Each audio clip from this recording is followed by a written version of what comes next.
জিনদের অভ্যাস হচ্ছে ওরা 24 ঘন্টার ভেতরে যে কোনো এক সময় হয় সাপ নাই বিড়াল, এগুলো হওয়াই লাগবে ওদের। এই জন্য রাতের বেলা অনেকে বের হওয়ার পরে কালো বিড়াল যারা দেখেন, সবগুলো কালো বিড়াল না, ওগুলো দুই একটা জিনও আছে। ওগুলো দেখলে আপনি একেবারে সরাসরি যদি দেখেন বলবেন আস্তাগফিরুল্লাহ অথবা লা হাওলা ওয়ালা কুওয়াতা ইল্লা বিল্লাহ। আর একটু বেশি পারলে আয়াতুল কুরসি পড়ে বুকে ফু দিয়ে নেবেন, নয়তো যদি দুষ্টু হয় আপনার একটা ক্ষতি করে দেবে। মুহাদ্দিস সাহেব নামাজ শেষ করার পরে ঘরের ভেতরে তাকিয়ে দেখলেন দুইটা সাপ খেলা করছে। পাশে গিয়ে বললেন, তোমরা যদি জিন হও চলে যাও। কারণ উনি জানে জিনেরা সর্পের রূপ ধারণ করে। একবার, দুইবার, তিনবার বলার পরে ওরা জায়গায় দাঁড়িয়ে আছে। উনি মনে করলেন এটা না সাপ হবে। ঘরের থেকে লাঠি এনে পিটিয়ে মেরে ফেললেন জায়গায়। এই জিনদের বাবা মা তাদের খবর হয়ে গেছে সন্তান কোথায়। অনুসন্ধান করতে করতে এসে মুহাদ্দিস সাহেবের ঘরের ভেতরে পেয়েছে। মুহাদ্দিসকে সহ দুইটা সন্তান মরা নিয়ে গেছে তার নিজেদের দেশে জিনদের। লক্ষ লক্ষ জিনেরা আছে, এটা তাফসিরে হাক্কানিতে পাবেন আপনি। আমি শিক্ষার জন্য বলছি। লক্ষ লক্ষ জিনদের সামনে জিনের পিতা ডাক দিয়ে বললেন, মুহাদ্দিস সাহেব, আপনি আমার দুইটা সন্তানই পিটিয়ে মেরে ফেলেছেন। আমি ইচ্ছা করলে কোরআনের নির্দেশ অনুযায়ী আপনাকেও মেরে ফেলতে পারি। কারণ কেউ যদি কাউকে হত্যা করে তার তিনটা শরত আছে। 1 নম্বরে তাকে মেরে ফেলা লাগবে। 2 নম্বরে ওই লোকটা যদি জরিমানা দিয়ে দিয়ত দিয়ে তার পরিবারস্থ লোকদের কাছে ক্ষমা নিয়ে নেয়, এটার দ্বারাও তার মাফ হবে। আমাদের দেশে মানুষ হত্যা করার জন্য যে ফাঁসির অর্ডার দেওয়া হয়, 30 বছর জেল দেওয়া হয়, এটা কিন্তু কোরআনের নিয়ম না। আমি বহু মানুষকে এই 3টা বছর জেলে থাকা অবস্থায় মার্ডার মামলার আসামি দেখেছি। জিজ্ঞাসা করে, হুজুর, আমি অন্যায়ভাবে হোক আর ন্যায়ভাবে যেভাবে হোক একটা মানুষ মেরে ফেলেছি, আমার যে সরকার 30 বছর জেল দিল এই দেশের আইনে, আমার কি মাফ হয়ে যাবে? না। আপনি যাকে মারলেন এর বিনিময়ে এক কথা হচ্ছে আপনাকে মেরে ফেলা লাগবে। দ্বিতীয় কথা হচ্ছে, যদি মেরে ফেলা না হয়, ওই লোকটার আত্মীয় স্বজন যারা আছে, ছেলে মেয়ে, বাবা মা, স্ত্রী, তাদেরকে আপনার, ওরা যদি বলে 20 লাখ টাকা দেন আপনাকে মাফ করে দেব, আপনি যে ক্ষতি করলেন ওই টাকা দিলে আপনি মাফ পেয়ে যাবেন। 20 বছর 30 বছর আপনারা জেল খাটা লাগবে না। এটা ইসলামের নিয়ম ছিল। এটা কি ছিল? কোরআনে কারীম আয়াত শোনালেন জিনেরা, ইয়া আইয়ুহাল্লাযীনা আমানু কুতিবা আলাইকুমুল কিসাসু ফিল কতলা। ওহে যারা ঈমানের দাবি করো তাদেরকে বলছি, হত্যার বদলে হত্যা এটা আমি আল্লাহ লিখে দিলাম। কি করলাম? আরো জোরে বলেন। আল্লাহ কিন্তু ফারাজা শব্দটা দেননি। আলেম যারা আছেন তাদেরকে বলছি আল্লাহ কুতিবা দিয়েছেন। ফরজ শব্দ দিলেও তো অর্থ হয়ে যেত, কাতাবা দিলেন কেন? আমি যদি এখন এখানে সভাপতি যিনি আছেন বলি যে এই জমিটা আপনাকে আমি দিয়ে দিলাম মৌখিক, এর কোনো দাম আছে? কারণ জমিও আমার না, এ দেওয়ার ক্ষমতাও আমার নেই। আর আমি যদি এই জমির মালিক যিনি, তাকে দিয়ে দলিলে সই স্বাক্ষর করে লিখে ওনার হাতে বলে এই যে লিখিত, ওই জিনিসের দাম নেই। আরো আসতে বলেন। আল্লাহ শুধু ফারাজন শব্দ দিলে দিতে পারতেন, না দিয়ে কুতিবা দিয়ে এটা জানিয়েছেন যে বিধানটা ছোটখাটো না, গুরুত্বহীন না, এটা কিন্তু লিখে সই স্বাক্ষর করে দলিল করে দিলাম, এর দাম আছে। এদেশে যারা এই দায়িত্বে আছে আজ 53 বছর, এই আয়াতটা যদি ঠিক এইভাবে বুঝে স্বাধীনতার পরে এদেশের সংসদে আয়াতটা কায়েম করে দিতে পারতো, বঙ্গবন্ধু হত্যার বিচার আমরা অনেক আগে পেয়ে যেতাম। সুতরাং সঠিকভাবে যদি বিচার ব্যবস্থায় এই আয়াতটা এখন যারা দায়িত্বে আছে সংসদে কায়েম করতে পারে, আগামীতে কিয়ামতের আগে দেশে আর অন্যায় কোনো মার্ডার হবে না। এই গ্যারান্টি আল্লাহর। আল্লাহর গ্যারান্টি আজ পর্যন্ত মিথ্যা হয়নি, হওয়ার সম্ভাবনা নেই। কথা বলেন না কেন? আপনি একটু মেনে দেখেন না কেন? ফামান তাবিআ হুদায়া ফালা খাউফুন আলাইহিম ওয়ালা হুম ইয়াহজানুন। আল্লাহ পাক বলেন যে হেদায়েত পাঠিয়েছি, এটা যদি অনুসরণ অনুকরণ করে চলতে পারো, আমি গ্যারান্টি দিলাম কোনো ভয় নেই, কোনো চিন্তা নেই। যে সমস্ত ভয়গুলো মানুষ আজ করে, যে রাস্তায় গেলে আমরা অনেকেই খুন হয়ে যাই, বাড়িতে থাকলেও অনেকে গুম হয়ে যায়, এই ভয়টা কোরআন গ্যারান্টি দিচ্ছে যে থাকবে না। আর কোরআন যদি না থাকে, ও ভয় দিন দিন আরো বাড়বে। এই জন্য আমাদের উচিত হচ্ছে ৯৬% মুসলমানের দেশে কোরআন এর এই আইনটা সংসদে পাশ হোক। কথা বলেন। কিয়ামতে অন্তত যে গলাগুলো সাক্ষী দিল, কিয়ামতের ওই ময়দানে আল্লাহ যেন এই কণ্ঠগুলোকে আমাদের এই আয়াতের পক্ষে থাকার কারণে সাক্ষী হিসাবে কবুল করেন। আরে ভাই, ছোটখাটো বিষয় কিয়ামতে আল্লাহ দেখবে। ইব্রাহিম নবীর পক্ষে ছিল একটা ব্যাঙ, এই জন্য ব্যাঙের পোশাক আল্লাহ পাক করে দিয়েছে। ইব্রাহিম নবীর বিপক্ষে ছিল একটা কাংলাস, এই জন্য কাংলাস দেখলেই মেরে ফেললে 10টা নেকি হয়। ওনাদের দ্বারা কোনো কাজ কিন্তু হয়নি, কাংলাসের দ্বারাও কোনো কাজ হয়নি, ব্যাঙের দ্বারাও কাজ হয়নি। কারণ এমন আগুন জ্বলছিল, 1 কিলোমিটার উপর দিয়েও যদি পাখি উড়ে যায় ঝলসে পড়ে যেত। এত বড় বিশাল অগ্নিকুণ্ড, এখানে ব্যাঙের পোশাকের কাজ হবে? বলেন না কেন? কিন্তু ব্যাঙের এই পোশাককে হযরতে জিবরাইল দেখার পরে জিজ্ঞাসা করলেন, তুমি যে পোশাক করো কোনো কিছু করতে পারবা? ব্যাঙ তার বলেছিল, ফেরেশতা আমি জানি আমার পোশাকে কাজ হবে না, কিন্তু আমার মালিককে আমি দেখাতে চাই যে আমি তোমার খলিলের পক্ষে আছি, ওই বেটা নমরুদের বিপক্ষে আছি। আল্লাহ এত বেশি পছন্দ করলেন কথাটা, ওই দিন থেকে কিয়ামত পর্যন্ত যত ব্যাঙ আসবে সব ব্যাঙের পোশাককে আল্লাহ পাক বলেই ঘোষণা করে দিয়েছেন। এই এদিকে তাকান, একটা ব্যাঙ ইব্রাহিম নবীর পক্ষে থাকার কারণে যদি তার পোশাক পর্যন্ত পাক হয়ে যায়, আমরা যে নবীর পক্ষে আছি তিনি কিন্তু খলিলুল্লাহ না, তিনি হাবিবুল্লাহ। বলেন বলেন, খলিলুল্লাহ আর হাবিবুল্লাহর পার্থক্য কি? খলিল বলা হয় ওই বন্ধুকে যে বন্ধু আমার আল্লাহর জন্য সব করতে পারে, আর হাবিব বলা হয় ওই বন্ধুকে যে বন্ধুর জন্য আমার আল্লাহ সব করেছেন। জোরে বলেন সুবহানাল্লাহ। ইব্রাহিম নবীর পক্ষে থাকার কারণে যদি ব্যাঙের পোশাক পাক হয়ে যায়, আমরা মুহাম্মদুর রাসূলুল্লাহ হাবিবুল্লাহর পক্ষে থাকলে আমাদের জীবন পাক হয়ে যাবে। এই জন্য আল্লাহর এই আয়াতের পক্ষে যারা সায় দিলেন, আপনি মানেন না সেটা আলাদা, কিন্তু আপনাকে রায় দেওয়া লাগবে যে আমরা এই আয়াতটা সংসদে দেখতে চাই। আচ্ছা, হাজারো মানুষ জেলখানাতে, প্রায় 1 লাখের উপরে মানুষ এখন জেল খাটছে সারা বাংলাদেশে। অধিকাংশগুলোই লক্ষ্য করলে দেখা যায় মার্ডার মামলা। গাজীপুরের কাশিমপুর কারাগারে প্রায় 1200 মানুষ এখনো ফাঁসির দণ্ডাদেশ নিয়ে মাথায় নিয়ে কন্টেম সেলে কাটাচ্ছে। 10,000 মানুষ ওখানে আছে, 4 জেল মিলে প্রায় 1200-1300 মানুষ শুধু ফাঁসির আসামি। এদের 1 নাম্বার অপরাধ হচ্ছে এরা মানুষ হত্যা করেছে, এই কারণেই তো ফাঁসি দেয়। জিনদের পিতা ডাক দিয়েছে, মুহাদ্দিস সাহেব আমি কিন্তু আয়াত অনুযায়ী আপনাকে মেরে ফেলতে পারি, কিন্তু আমার একটা হাদিস জানা আছে, কোনো সৃষ্টি যদি তার আকৃতি পাল্টিয়ে ফেলে তাকে মেরে ফেললেও কোনো গুনাহ নেই। আমার সন্তান 2টা তাদের নিজেদের আসল আকৃতি পাল্টিয়ে সর্পের আকার ধারণ করেছে। আপনি যেটা বললেন যে 3বার তাদের বলার পরেও তারা শোনে নাই, এই জন্যে আপনি না বুঝতে পেরে মেরে ফেলেছেন। আমি আপনার কোনো দোষ দিতে চাই না, তবে একটা কথা, যে কোরআন শুনতে গিয়ে জীবন গেছে, স্থান ত্যাগ করে নাই। আপনার এই মধুর কণ্ঠ দিয়ে আমাদেরকে ওই কোরআন থেকে একটা কিছু শুনিয়ে বিদায় করেন।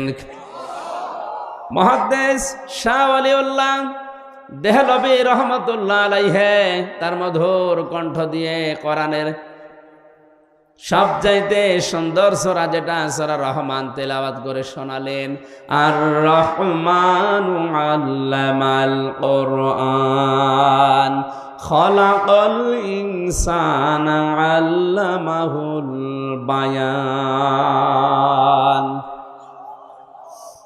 হাজার হাজার জিনের অজ্ঞান হয়ে গেছে, হুশ যাদের ছিল তারা সঙ্গে সঙ্গে বলে উঠেছে, কুলু উহিয়া ইলাইয়া আন্নাহু ইসতামাআ নাফারুম মিনাল জিন্নি ফাকালু ইন্না সামি'না কুরআনান আজাবা।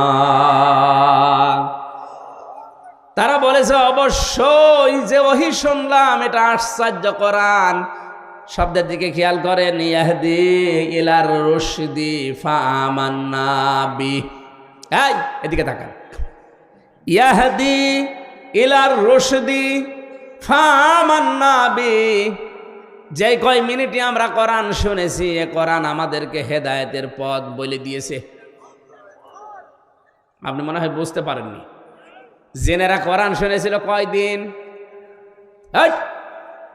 মাত্র কয়েক মিনিট। কয়েক মিনিট লাগে সূরা রহমান পড়তে। এই কয়েক মিনিট শোনার পরে তাদের সিদ্ধান্তের দিকে তাকান, ইয়াহদি ইলার রশদি ফাআমান্না বি। এ কোরআন আমাদেরকে হেদায়েতের পথ বলে দিয়েছে, আমরা ঈমান আনলাম। ওয়ালান নুশরিকা বিরাব্বিনা আহাদা। জীবন চলে গেলেও কোনোদিন আল্লাহর সাথে আমরা শরীক করব না। এখানে আলেম নেই? এই যে আলেম বসে আছে দুইটা, জিজ্ঞাসা করেন মোজারের আগে লান আসলে অর্থ হয় কখনোই না। আমার শিক্ষা দেওয়ার বিষয়, জিনেরা মাত্র কয়েক মিনিট কোরআন শুনে যদি এত বড় বড় সিদ্ধান্ত নিতে পারে যে আমরা সব পথ ভুলে গেছি, আমরা হেদায়েতের পথ পেয়ে গেছি, আমরা ঈমান এনেছি, কোনো দিন জীবন চলে গেলেও আল্লাহর সাথে শরীক করব না। আর আমরা সেই জন্মের পর থেকে কোরআন শুনে আসছি। আমাদের কি এখনো শিরিক বন্ধ হয়েছে? আসতে বলেন। আমরা ঈমান আনতে পেরেছি না।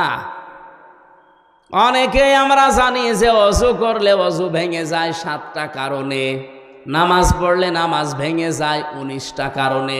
কথা বলেন না কেন? ঈমান আনলে ঈমান ভেঙে যায় 10টা কারণে।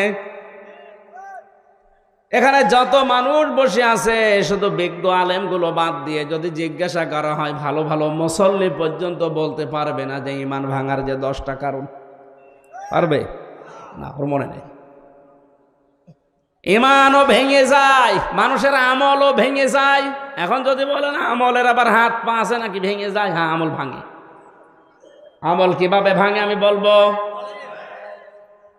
এই এলাকায় যদি কারো আমল ওরকম থাকে, ভেঙে গেলে আমার কিছু করার নেই।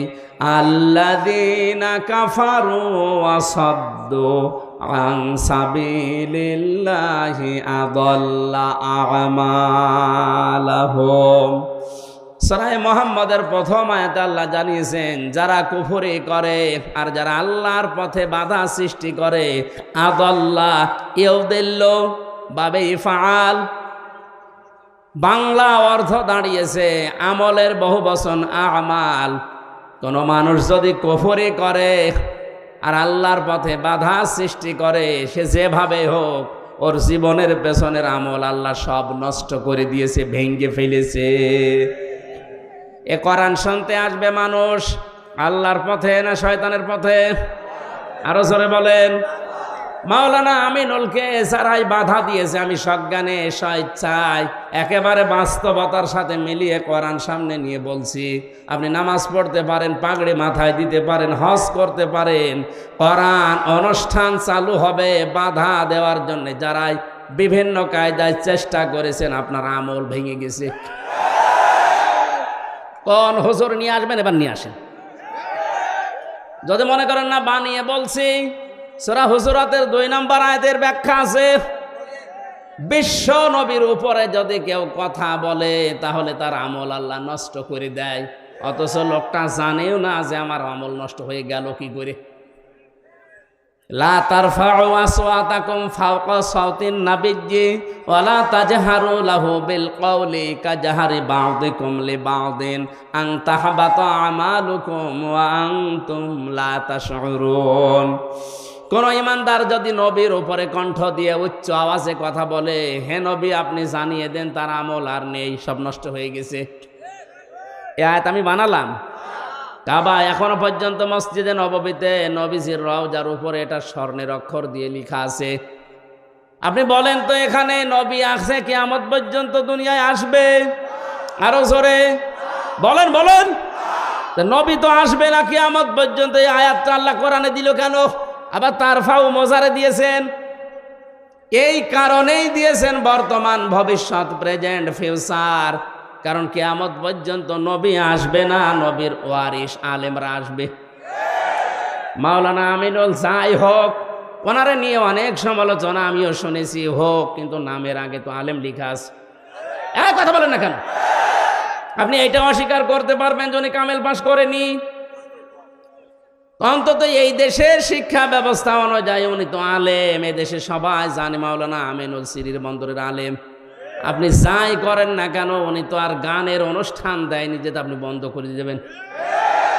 কোরআন শোনার যে ব্যবস্থা করার জন্য চেষ্টা চালিয়েছিল, এমনি এমনি চোখ দিয়ে ওর পানি বের হয়নি। একটা মানুষ কতটা দুঃখ পেলে 15 দিন ঘুমাতে পারেনি, আপনাদেরকে কোরআনে কারিম শোনাবে এই জন্যে। সুতরাং কোরআন শুনতে যারা বাধা সৃষ্টি করেছেন, সে যেভাবেই হোক না কেন আপনার আমল কিন্তু ভেঙে গেছে। এই এদিকে তাকা। নামাজ ভেঙে যাওয়ার কারণ আমরা জানলাম কয়টা? 19টা। কয়টা? ওযু ভেঙে যাওয়ার কারণ কয়টা? আমল ভেঙে যাওয়ার কারণ কয়টা? 2টা। আন্দাজে শুনছে। সূরা মুহাম্মদের প্রথম আয়াত দলিল দিলাম না যে 2টা? কথা বলেন না কেন? পৃথিবীর যে কোনো জিনিস আপনি দেখবেন সেটা নষ্ট হয়ে যাওয়া, ভেঙে যাওয়ার একটা পথ আছে। আমাদের যে আমল আছে, এই আমল ভেঙে যায় এই কারণে, নামাজ ভেঙে যায় এই কারণে, রোজা ভেঙে যায় এই কারণে, হজ ভেঙে যায় এই কারণে, যাকাত নষ্ট হয়ে যায় এই কারণে। যাকাত নেওয়ার জায়গা আছে 8টা। কয়টা? 8টা বাদ দিয়ে যদি মানুষ 9 নাম্বার জায়গায় দেয়, তাহলে ওই যাকাত ভেঙে যাবে, নষ্ট হয়ে যাবে। জান্নাত যাওয়ার জন্য যেটা আসল দরকার ঈমান, ঈমানও মাঝে মাঝে ভেঙে যায়। আসতে বলেন। ঈমান ভাঙে না? ঈমান ভাঙার কারণ 10টা। কয়টা? আমি সংক্ষেপে আপনাকে লিখে নেওয়ার জন্য বলছি, কাজে লাগবে লিখেন। ঈমানও মানুষের ভেঙে যায়। 1 নম্বরে সূরা জুমারের 65 নাম্বার আয়াতের দলিলটা আছে। আমি শুধু থিওরিগুলো বলছি, বাড়িতে মিলিয়ে নিয়েন। 1 নম্বরে দুনিয়া কেউ যদি শিরিক করে, তার ঈমান ভেঙে যায়, নষ্ট হয়ে যায়। ওই ঈমান নিয়ে জান্নাতে যাওয়া সম্ভব না। 2 নম্বরে কেউ যদি কুফরি করে, কুফরি মানে কি? ঢেকে ফেলা। কুফরি মানে অস্বীকার করা, ঢাকনা দেওয়া, চেপে রাখা, গোপন করা। আল্লাহর কোনো বিধান জানার পরে যদি কেউ চেপে রাখে, গোপন করে, সেও উপকার আনতে কাফের, তারও ঈমান ভেঙে গেছে। আর এইটা বাংলাদেশে এখন বেশি। 3 নম্বরে কেউ যদি নেফাকি করে,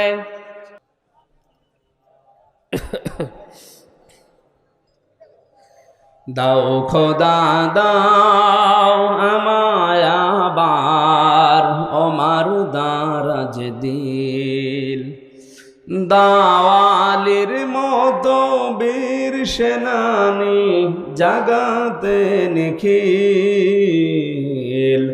দাও খোদা দাও আমায় আবার ওমার দারাজ দিল, হামজাকে দাও ঘরে ঘরে জীবন দিতে ওয়াকাতরে, হামজাকে দাও ঘরে ঘরে জীবন দিতে ওয়াকাতরে,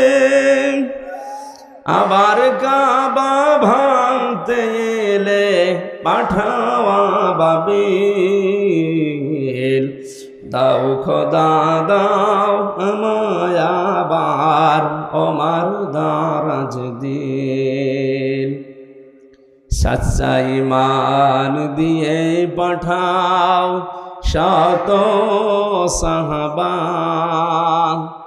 যাদের দেখে বিশ্ব আবার বলুক মারহাবা। আবার পাঠাও আবু বকর, ফিতনা ফাসাদ আসুক সমর, অনড় পাহাড় সম দাও সে মনের মিল, দাও খোদা দাও আমায় আবার ওমার দারাজ দিল। আমার ভাইরা, আমি মাওলানা আমিনুলের কথা এমনি বলি না, যেহেতু নবীজির ইন্তেকালের আগে যে কথা ছিল গুরুত্বপূর্ণ কয়টা, তার ভেতরে এটা একটা। আল উলামা ওয়ারাসাতুল আম্বিয়া, আলেমরা আমি নবীর ওয়ারিস। আমি হয় মাওলানা আমিনুল, মাওলানা হোসাইন, মাওলানা হারুন, যাই হয়ে দেশে আলেম যারাই আছে, আপনি বিশ্বাস করতে পারেন এদের আমল আখলাক ত্রুটি বিচ্যুতি থাকতে পারে, কিন্তু এরা নবীর ওয়ারিস। কিয়ামতের ময়দানে আল্লাহ পাক যদি বিচারও করে আলেমদের, সবার সম্মুখে করবে না, কুদরতের পর্দা দিয়ে ঢেকে নিয়ে গোপনে বলবে এগুলো করেছিলি। এই জন্য একটা মনে সান্ত্বনা আছে, কিয়ামতে অন্তত আল্লাহ মানুষের সামনে অপমান করবে না। শাস্তি যদি দিতেও চায় আল্লাহ গোপনে দেবে। আল্লাহর কাছে আমাদের জীবনের আলেমদের কাকুতি মিনতি, আল্লাহ তুমি গোপনে মাফ করে দিও। তোমার সাত্তার নামের ওসিলায় যেভাবে গোপন করে দিয়েছো, দুনিয়ায় কেউ জানে না। আমির হামজা, মাওলানা হোসাইন, মাওলানা আমিনুল কি করেছে অনেকে জানি না, তোমার জানা আছে। কিয়ামতে যেদিন বিচার বসাবে আল্লাহ কুদরতের ওই জায়গাতে যেন তুমি গোপনেই মাফ করে দাও। আমার ভাইরা, এই জন্য ওনার ওপরে যদি কেউ কণ্ঠস্বর নিয়ে কথাও বলেন, ওনার আমল আখলাক যাই থাকুক না কেন, আপনারটা কিন্তু আল্লাহ নষ্ট করে দেবে। আমি ঈমান ভাঙার যে 10টা কারণ বলেছি লিখে নেওয়ার জন্য, যাদেরকে লিখে নিয়েছেন হয়তো 3 নম্বরে নেফাক, যাদের ভেতরে আছে মোনাফিকি, ওপরে ফিটফাট, ভেতরে সদরঘাট, আপনার ঈমান ভেঙে গেছে। আমি একটা উদাহরণ তাফসীর থেকে লিখেছি, যারা সব ধর্মকে সমান মনে করে ওদের ঈমান নষ্ট হয়ে গেছে। আরে দেশে এরকম অনেক মানুষ এখন দিন দিন বাড়ছে। সব ধর্ম সমান আপনি বিশ্বাস করা তো দূরের কথা, আপনি বলেন কি করে?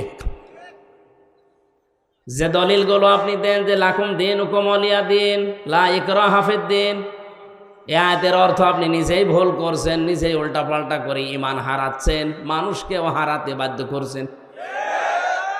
যারা বিভিন্ন পূজা মণ্ডপে গিয়ে কথা বলে যে আমরা সার্বজনীন সনাতন ধর্মে এই অনুষ্ঠানে হাজির হইলাম, এ কথা যদি কেউ বিশ্বাস নিয়ে বলে থাকে ওর ঈমান নষ্ট হয়ে গেছে। কারণ সার্বজনীন ধর্ম একটাই দুনিয়ায়, তার নাম ইসলাম। আর সনাতন ধর্ম মনে করি অনেকেই বলি হিন্দু ধর্ম না, সনাতন মানে পুরাতন। সনাতন মানে এ পৃথিবীতে সব চাইতে পুরাতন ইসলাম, এর আগে কিছু ছিল না। এক কথা বলে না কেন? পৃথিবীর প্রথম মানব যিনি হযরতে আদম, তার ধর্ম কি? আরো জোরে। সুতরাং এ কথা কারা প্রচার করেছে আমরা জানি না, যে সনাতন ধর্ম মানে হিন্দু ধর্ম, এটা মিথ্যা কথা। সনাতন ধর্মই পৃথিবীতে ইসলাম। ইন্নাদ-দীনা ইনদাল্লাহিল ইসলাম, আল্লাহর কাছে একমাত্র ধর্মের নাম ইসলাম। এজন্য ধর্মের আগে আলিফ লাম আছে। এখানে যারা গ্রামার বোঝে, আলিফ লাম 4 প্রকার। এখানে যে আলিফ লাম দেওয়া আছে নির্দিষ্ট করার জন্যে। আমি যদি মাওলানা হোসাইনকে বলি ভাই আমি দিনাজপুরে যাব, উনি যদি বলে এই যে এই রাস্তাটা, এর আগে তাহলে তরিকের আগে আলিফ লাম দেওয়া লাগবে। তরিক এই একটাই রাস্তা, কিন্তু দিনাজপুরে যাওয়ার জন্য এখনো 4-5টা রাস্তা আছে। তখন আর তরিকের আগে আলিফ লাম দেওয়া যাবে না, কারণ এটা অনির্দিষ্ট। যে কোনো রাস্তা দিয়ে আমি যেতে পারি, দিনাজপুরে পৌঁছালেই হলো।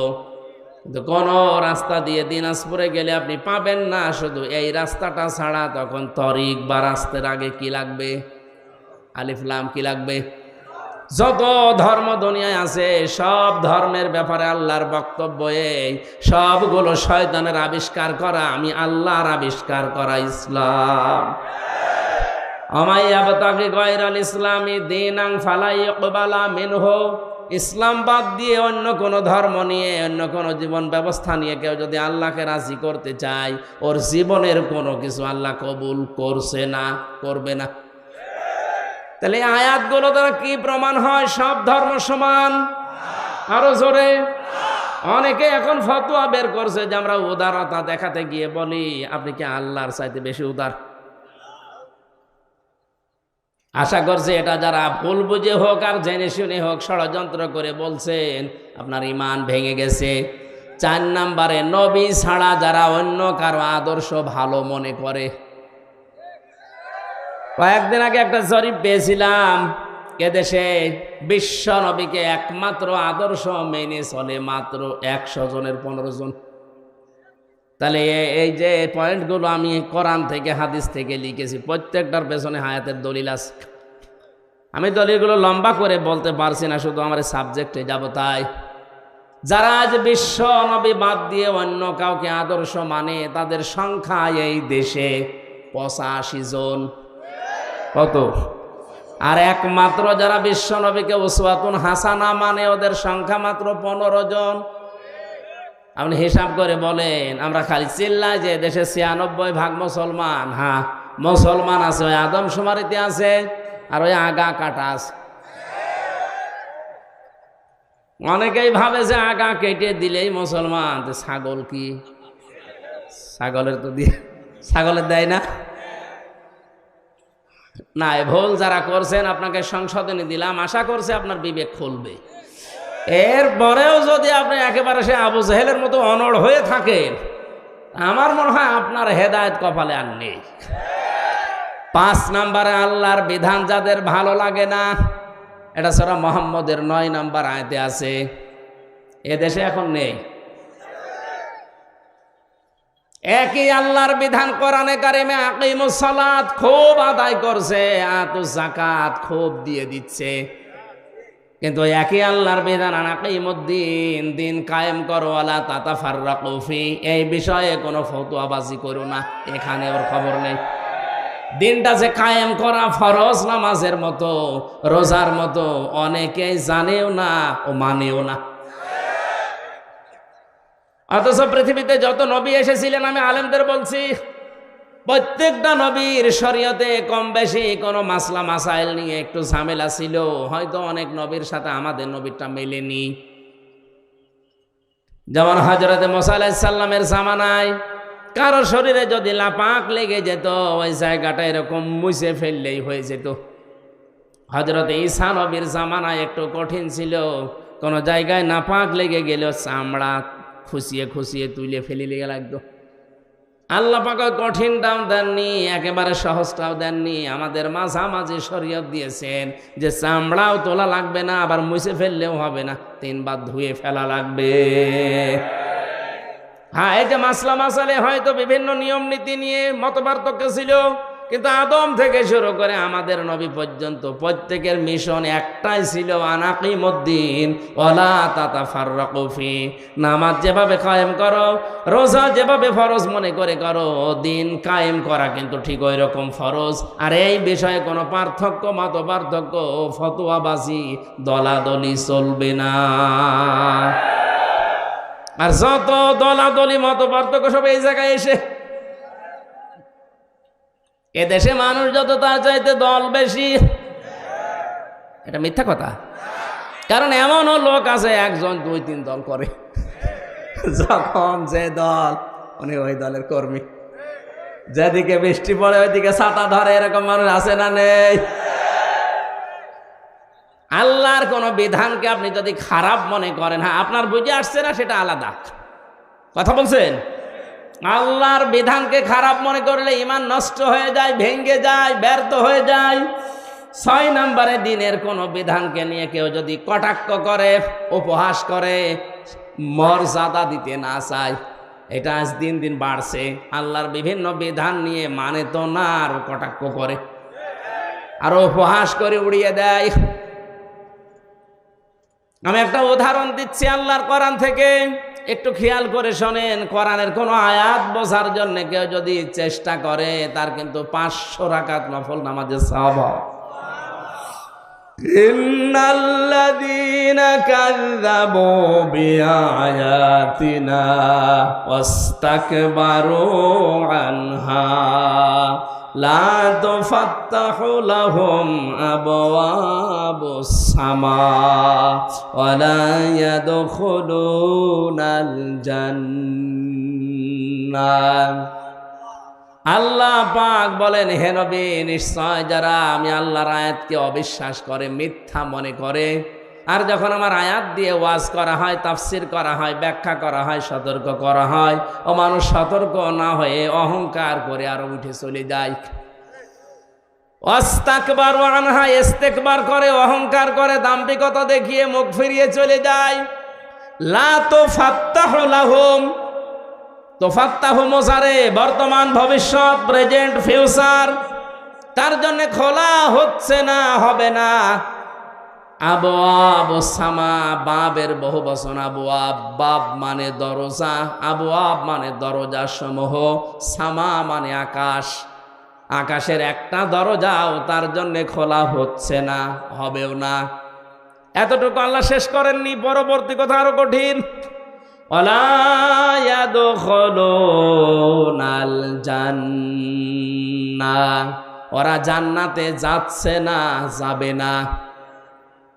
আপনি হিসাব করছেন পেছনের হাত দিয়ে। আজ যারা আল্লাহর আয়াতকে অবিশ্বাস করেন, কটাক্ষ করেন, মিথ্যা মনে করেন, অহংকার করে মুখ ফিরিয়ে চলে যান, আপনার কিন্তু জীবনের বড় ক্ষতি দুইটা। আকাশের দরজা সব সময় আপনার জন্য বন্ধ, আপনার আমল ওঠা বন্ধ হয়ে গেছে।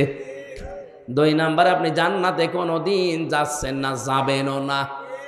আল্লাহ একটা উদাহরণ দিচ্ছেন, হাত্তা ইয়ালিজাল জামালু ফি সামিল খিয়াত। হাত্তা মানে যতক্ষণ পর্যন্ত, ইয়ালিজা মানে প্রবেশ করা, যতক্ষণ পর্যন্ত প্রবেশ না করে সূচের ওই ছিদ্র দিয়ে উট, তার মানে সূচের ছিদ্র দিয়ে উট প্রবেশ করা যেরকম অসম্ভব, ওই মানুষগুলোর আল্লাহর জান্নাতে যাওয়া ওই রকম অসম্ভব। আল্লাহ উদাহরণটা দিয়ে জানিয়েছেন, বান্দা তোর জন্য আমার জান্নাতে যাওয়া সম্ভব না। সুতরাং আল্লাহর আয়াত নিয়ে যারা কটূক্তি করছেন, তারা থামেন, আপনার জন্য জান্নাতে যাওয়া সূচের ছিদ্র দিয়ে উট যাওয়ার মতো কঠিন। আল্লাহ শেষ করে দিলে হয়তো আমি বলতাম না, এর পরবর্তী কথা আরো কঠিন। ওয়াকাযালিকা নাজিজিল মুজরিমিন, আল্লাহ বলেন এইভাবে করে আমি পাপিষ্ঠদেরকে শাস্তি দেব। লাহুম মিন জাহান্নামা মিহাদু ওয়া মিন ফাওকিহিম গাওয়াশ ওয়াকাযালিকা নাজিজিজ যালিমিন। এই যে মানুষগুলো যারা আল্লাহর আয়াত নিয়ে, আল্লাহর কোরআন নিয়ে, আল্লাহর বিধান নিয়ে কটূক্তি করে, উপহাস করে, এরা নামাজ পড়তে পারে, রোজা রাখতে পারে, দাড়ি রাখতে পারে, মারা যাওয়ার সঙ্গে সঙ্গে আমি আল্লাহ কবরটা জাহান্নাম বানিয়ে দেব। আল্লাহ শুধু এতটুকুই দেননি, আল্লাহ এর পরবর্তী শব্দের দিকে খেয়াল করেন, মিহাদু ওয়া মিন ফাওকিহিম গাওয়াশ, ওদের কবরের ভেতরে রাখার সঙ্গে সঙ্গে পেছনে নিচে যে বিছানাটা, এটা হয়ে যাবে আগুনের বিছানা, উপরে দেওয়া হবে আগুনের চাদর। জোরে বলেন নাউজুবিল্লাহ। এই আয়াতটা আমার চোখের সামনে যখন আসে, আমি দেখতে পাই এদেশে অনেকেই এখন এই আয়াতে শামিল। অথচ এরকম মানুষ মারা গেলে আমরা অনেকে উপরে ফুল দিয়ে রাখি। কথা বলে না কেন? সারা জীবন যে আল্লাহর আয়াতকে উপহাস করে, ঠাট্টা করে, আল্লাহর বিধানকে যার পছন্দ হয় না, এ মানুষটা মারা গেলে উপরে ফুল কেন, 2 তলা বিল্ডিং কেন, 15 তলা বিল্ডিং বানিয়েও কাজ নেই। কারণ আল্লাহ নিজে ওরে জাহান্নামের চাদরের বিছানা দেবে, জাহান্নামের চাদর দিয়ে ঢেকে দেবে। জোরে বলেন নাউজুবিল্লাহ। আমার ভাইরা, যেন ঈমান যেন আপনার ভেঙে না যায়, সতর্ক থাকবেন। 7 নম্বরে যারা জাদুকর, এদের ঈমান ভেঙে যায়। এই এলাকায় মনে হয় নেই। 8 নম্বরে মুসলমানদের বিরুদ্ধে যারা ষড়যন্ত্র করে, এটা এখন বেশি। হ্যাঁ, কথা বলেন না কেন? মুসলমানদের বিরুদ্ধে, মানুষের বিরুদ্ধে না, মুসলমানদের বিরুদ্ধে যারা ষড়যন্ত্র করে, এই লোকটার ঈমান ভেঙে যায়। মান সালিমাল মুসলিমুনা মিন লিসানিহি ওয়া ইয়াদিহি, ওই লোকটাই আসল মুসলমান, যার হাত থেকে মুখ থেকে মানুষেরা নিরাপত্তা পায়। ঠিক আছে? না না, ঠিক নেই। এই আপনি কি শোনেন? আমাদের এভাবে শুনলে তো হবে না। আমি অর্থ করলাম কি, আপনি বলছেন ঠিক আছে। মান সালিমাল মুসলিমুনা মিন লিসানিহি ওয়া ইয়াদিহি, ওই লোকটাই প্রকৃত মুসলমান, যার হাত থেকে মুখ থেকে মানুষেরা শান্তি পায়। ঠিক আছে? হয়নি। কি শোনে ওরা আলেম বলে? আরে ভাই, শব্দের দিকে খেয়াল করে শুনবেন তো, আমার ভুল হলে ধরে দেবেন। এমনি এমনি আপনি স্টেজে বসে আছেন। না না না, হয়নি। এখানে কিন্তু এই জন্যই তাফসীর মাহফিলে আসা লাগে। সূক্ষ্ম কিছু শব্দ যেগুলো ক্লাসে পাওয়া যায় না, এই শব্দগুলো গবেষণা করে বের করা লাগে। কোন মানুষ যদি মানুষ হয়ে মানুষের ওপরে জুলুম করে, তার বিরুদ্ধে কিন্তু আল্লাহর মামলা আছে, এটা আলাদা বিষয়।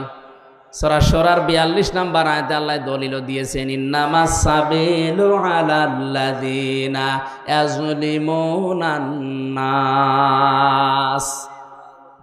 আমি আল্লাহর মামলা, আমি আল্লাহর অভিযোগ তাদের বিরুদ্ধে যারা মানুষ হয়ে মানুষের উপরে জুলুম করে। আল্লাহ এখানে ইয়াজলিমুন আল মুসলিমুনা দেয়নি, দিয়েছে ইয়াজলিমুনান। বলেন বলেন, হিন্দু কি মানুষ না?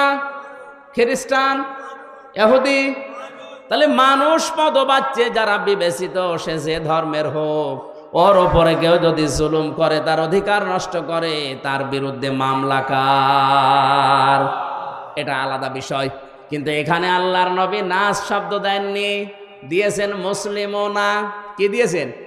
আমি এইটা বোঝানোর জন্যই বলছিলাম, ওই লোকটাই আল্লাহর কাছে প্রকৃত মুসলিম, যার হাতের দ্বারা আর মুখের দ্বারা মুসলমানেরা নিরাপত্তা পায়। আপনি কেমন মুসলমান? আপনার হাতের দ্বারা আর মুখের দ্বারা মুসলমানেরা শান্তিতে থাকে না, আরো আতঙ্কে থাকে। এখানে ইয়াদি মানে এই হাত শুধু না, ক্ষমতার হাত। এক কথা বলেন, আইনের হাত, টাকা পয়সার হাত, প্রভাব প্রতিপত্তির হাত, এই হাতও হতে পারে।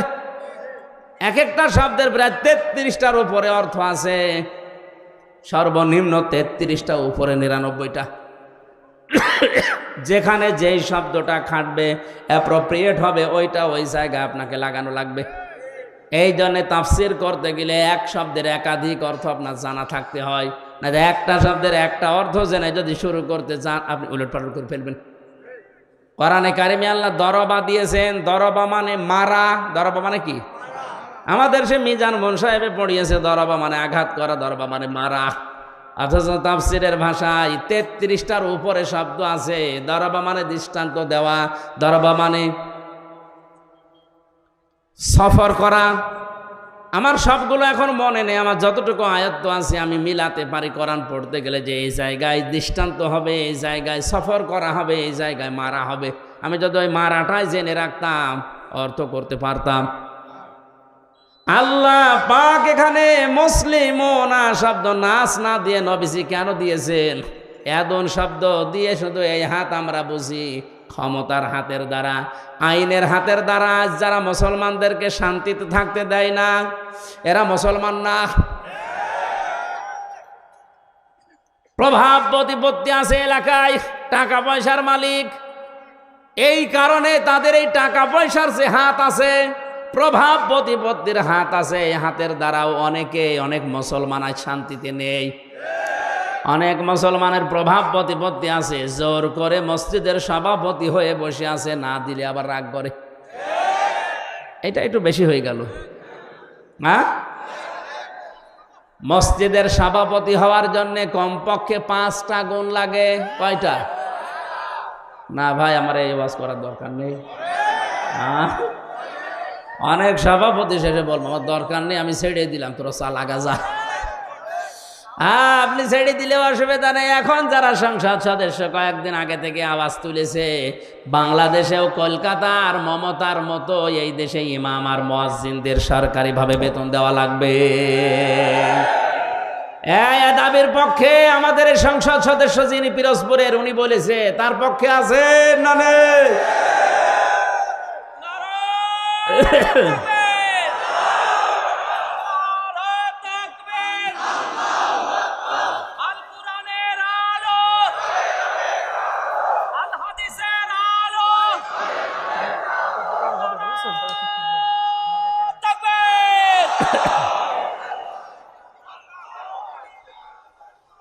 এই পৌরসভার মেয়র যিনি আছেন, ড্রেন পরিষ্কার করে, টয়লেট পরিষ্কার করে, তার যদি বেতন দেওয়া যায় 3 লক্ষ 3.5 লক্ষ, মসজিদের ইমামের বেতন আর মুয়াজ্জিনের বেতন দিতে গেলে আমাদের প্রধানমন্ত্রী পারবে না।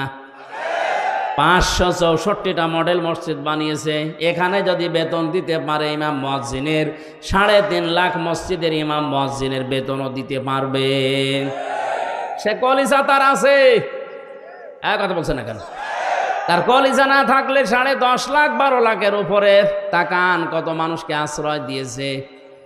চীন এত বড় রাষ্ট্র, একটা মানুষও নেয়নি। কথা বলছে না কেন?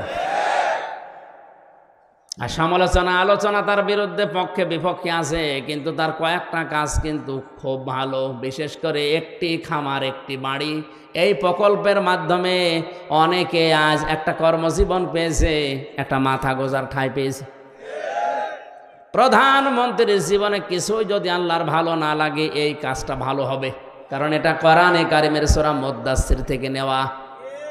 আলাম নাকুন নুতি'মুল মিসকিন, হে নবী আপনি মিসকিনদেরকে খাবার দেবেন, যারা দেয় না তারা মুসলমান দাবি করলেও জাহান্নামে যাবে। সুতরাং শুধু নিজে খেয়ে পরে বাঁচবেন, এতিম মিসকিন অসহায় মানুষের খবর রাখবেন না, আপনি জান্নাতে যেতে পারেন না। উনি হয়তো এই আয়াত থেকে এই শিক্ষাটা নেওয়ার জন্য একটি খামার একটি বাড়িয়ে প্রকল্প চালু করেছিল। আর দুর্নীতি হয়েছে, হয়তো অনেকে একটি খামার একটি বাড়ি বানাতে গিয়ে মাসের বদলে রড দিয়েছে, আমরা জানি, কিন্তু কাজ তো করেছে। যারা দায়িত্ব পেয়েছিল ওরা 2 নাম্বারই করলে উনি ওখানে ঢাকা থেকে করবে কি? সুতরাং এই কাজটা যেন আল্লাহ কবুল করেন। লক্ষ লক্ষ মানুষের মাথা গোজার মতো একটা ঠাঁই হয়েছে, একটা কর্মসংস্থান তৈরি হয়েছে। জোরে বলেন সুবহানাল্লাহ। আমি কিন্তু শিক্ষা দেওয়ার জন্য যে জায়গায় ছিলাম ওখানে ফিরে যাচ্ছি।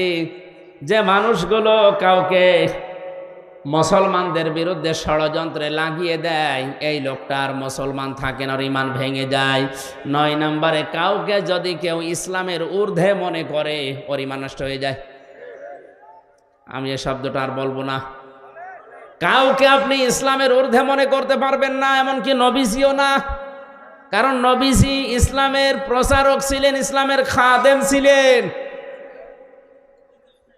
বিশ্ব নবীকে যখন পাথর দিয়ে দিয়ে মেরে মেরে রক্তাক্ত করে ফেলে রাখতো, জিবরাইল এসে পাথরগুলো সরিয়ে বড় একটা পাথরের ওকে বলতেন তুলা হয়ে যাও, তোলার মতো নরম করে ওখানে যখন শুয়ে দিতেন, জিবরাইলকে নবীজি বলে ভাই আমার কি কাজ? নবীজিকে আল্লাহ শুনিয়েছেন, ফেরেশতা বলে দাও যে দিনের জন্য নবীকে পাঠিয়েছি ওই দিনের জন্য মার খেয়েছে সকাল বেলা থেকে।